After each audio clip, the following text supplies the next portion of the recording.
Chers frères et sœurs, 50 jours après la célébration de Pâques, nous célébrons aujourd'hui la solennité de la Pentecôte qui marque la descente de l'Esprit Saint sur les apôtres. C'est un tournant important dans la vie de l'Église et dans notre vie chrétienne, d'autant plus que le Seigneur ressuscité n'a pas préféré nous laisser orphelins, mais il nous a promis l'Esprit Saint qui va cheminer avec nous dans l'Église, l'Esprit Saint qui va mettre sur nos lèvres la parole de Dieu et qui va nous guider chaque jour. C'est cet esprit qui descend aujourd'hui sur les apôtres et par conséquent sur nous-mêmes. En effet, l'Esprit Saint descend dans un contexte qui est très propre et particulier aux apôtres. Ils sont enfermés, comme le relate la première lecture.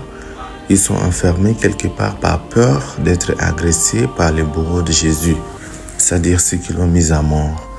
C'est dans ce contexte-là que l'Esprit Saint descend, leur redonnant le courage de devenir missionnaires et de proclamer très librement c'est Jésus qui a été mis à mort et qui est ressuscité. En fait, l'Esprit Saint nous trouve dans un contexte qui nous est particulier. Lorsque nous avons peur, comme les apôtres, il vient nous redonner courage. Lorsque nous souffrons de manque de la paix, l'Esprit Saint vient nous redonner cette paix intérieure. Lorsque nous sommes dans une situation d'insécurité et dans une situation de guerre, l'Esprit pacificateur vient enfin de nous redonner la paix dont nous avons besoin.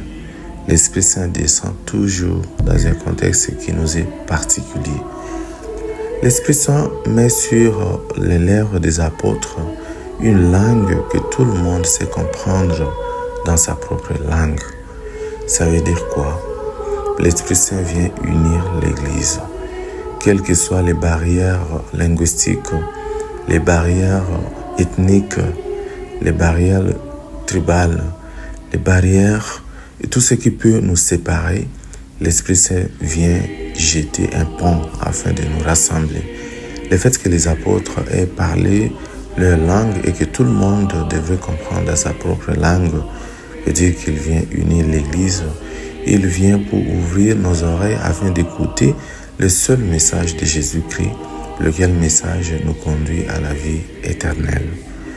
Nous devons être aujourd'hui ces apôtres qui doivent unir le peuple, ces apôtres qui, de par leur message chrétien, de par leurs attitudes, leurs paroles de chaque jour, doivent unir les uns et les autres ceux qui sont à côté de nous. De l'autre côté, frères et sœurs, l'Esprit Saint vient commencer l'Église. L'Esprit Saint vient cheminer avec nous et nous rendre missionnaires.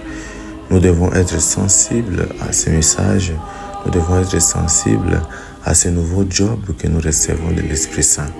Toujours être missionnaire, toujours être au service de l'Église pour les autres et surtout être attentif au message de l'Esprit Saint.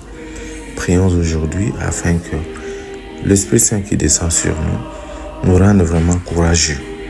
Courageux que nous sortions de nos peurs, que nous sortions de nos divisions, afin de devenir un peuple missionnaire renouvelé par le Seigneur qui est ressuscité.